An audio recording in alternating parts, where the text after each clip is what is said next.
Kara hindiba, doğanın mucizesi, doğadan gelen yabani şifalı bitkiler. Her gördüğümüz otu topluyoruz arkadaşlar. Faydası var mı? Şifası var mı? Kime iyi gelir, kime iyi gelmez? Bunun çayı iyi geliyor, bunun salatası iyi geliyor, bunun kavurması iyi geliyor diye her gün yemeli miyiz? Hayır. Senede bir defa derdi babaannem, anneannem ve ilkbaharda. Diğer mevsimlerde zaten tohumlanır, acır, tadı değişir. O yüzden mevsiminde tüketin.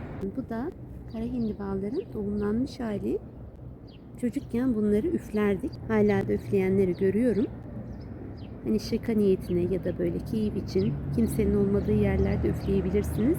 Ama göze, kulağa, boğaza kaçtığı zaman çok tehlikelidir. Kesinlikle bunlara dikkat etmelisiniz. Şaka yapayım derken sonu kötüye bağlanmasın. Göze, kulağa kaçtığı zaman çok tehlikeli. Şaka yapayım derken sonuçları kötü olabilir. Dikkat etmelisiniz. Çok faydalıdır. Ödem atar, zayıflatır, bağışıklığı kuvvetlendirir.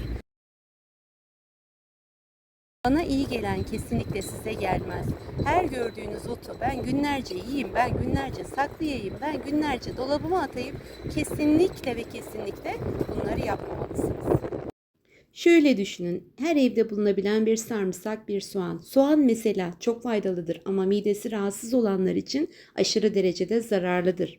Ekşime, yanma yapabilir. O yüzden dikkatli kullanmalı. Sarımsak yüksek tansiyonu düşürür ama düşük tansiyon hastaları sürekli sarımsak kullanamazlar. Tıpkı bunun gibi düşünün. Yeşil çaylar her gün içilmez. Her saatte içilmez. Her çay herkese iyi gelmez. Tıpkı bunlar gibi düşünün. Uykusuzluk yapabilir, çarpıntı yapabilir, tansiyonunuzu düşürebilir. Kesinlikle bilmediğiniz hiçbir şeyi 15 günden bir haftadan fazla doktorunuza sormadan kullanmayınız. Her şey mevsiminde güzel, her şey mevsiminde faydalı ve bunları bilen arkadaşlarımız çok fazla ama bilmeyenler de fazla. Mesela bu kara hindiba otu her yerde var. Görebildiğiniz her yerde. Bakın tohumlanmaya da başlamış zaten.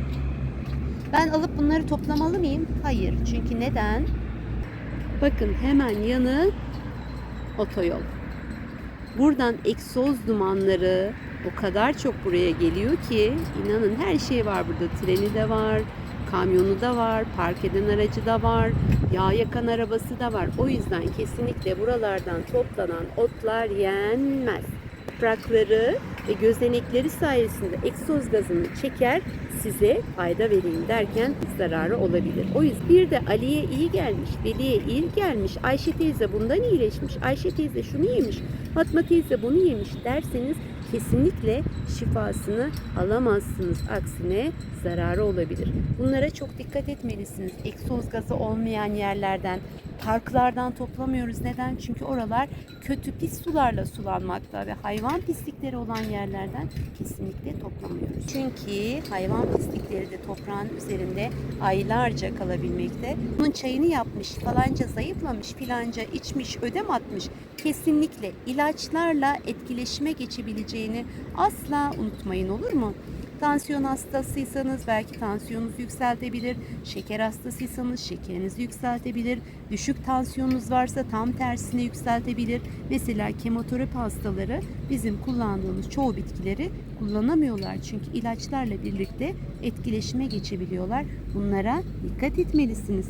Hamileler, yaşlılar, İlaç kullananlar, dediğim doktor tavsiyesi değildir ve hiçbirine kulak asmayınız bana iyi geldi diye. Ben yılda 1-2 defa çayını içerim, 1-2 defa salatasını yaparım. Bana zararı olmayan bir şey size zararı olmayacak anlamına gelmez. Çok önemli bilgiler bunlar. Lütfen kaydedin, paylaşın. Güvenilir kaynaklardan, işte doktor sitelerinden, doktorlardan, diyetisyenlerinizden öğrenerek kullanabilirsiniz. Kesinlikle, kesinlikle, kesinlikle diyorum. Hiçbir otu, en ufak bir madımağı bile kesinlikle sormadan kullanmamalısınız. Mesela en ufak bir ıspanak diyelim. Ispanak bana çok iyi gelir. Demir deposu. Mesela kaslarımı kuvvetlendirir, kemiklerimi kuvvetlendirir ama kan değerlerimi yükseltirken bir ıspanak bile bir gut hastasına ya da kan değerleri çok yüksek olan bir kişiye zarar verebilir. Her gördüğünüzü toplamamalısınız. Her gördüğünüzü yememelisiniz. Bitkiyi bir başka şeyle karıştırdığınız zaman size faydadan çok zarar verebilir. Bunları lütfen kale alın. Mesela en çok dağlardan toplayabilirsiniz, köylerden toplayabilirsiniz. Dumanların olmadığı, egzoz dumanları olmayan yaylalardan toplayabilirsiniz. Geçen bir teyzeyle amca gördüm. Yolun kenarında bir poşet almışlar. Bir de ellerine bıçak almışlar. Allah'ım, bir dede sakalı topluyorlar. Bir yemlik topluyorlar. Bir kara hindiba topluyorlar. Dedim ki sakın, burası çok fazla trafik, bakar mısınız? Yoğun bir şekilde egzoz dumanı var. Olsun, ben bunları yıkarım dedi teyzeciğim. Yıkadığın zaman geçmeyen şeyler var. Lütfen yapma. Olsun dedi, ben bunları yıkarım dedi. Torbayı ağzına kadar doldurdular ve gittiler. Belki bugün zararı olmaz. Belki yarın zararı olmaz. Belki bir hafta sonra çıkar. Belki bir ay sonra çıkar. O yüzden lütfen bunlara dikkat etmelisiniz. Bakın, taşın arasından çıkmış. Organik kara hindiba. Bunlardan da şöyle alalım. Salatamızın içine. Bunların kurusunu yapabilirsiniz. Yapraklarında toplayabilirsiniz şöyle. Hatta karbonatlı suyun içerisinde yıkayıp biraz da beklettim ve kurumak üzere de bezin üzerine aldım. Onları kurutacağım. Üzerine kaynar su ilavesi yapıyorum. Kesinlikle kaynatmıyorum. Bu şekilde daha güzel olacaktır. Kapağını da kapattıktan sonra bir 6-7 dakika kadar dinlendirelim. Ben öğlen içiyorum. Siz dilediğiniz saatte içebilirsiniz. Sorarak kullanabilirsiniz. Sormadan kesinlikle kullanmayınız. Bekledikçe de rengi daha güzel çıktı. Yeni bilgilerde, yeni vloglarda görüşmek üzere. Hoşça kalın, mutlu kalın, sağlıklı kalın. Sokak çanlarını unutmayın.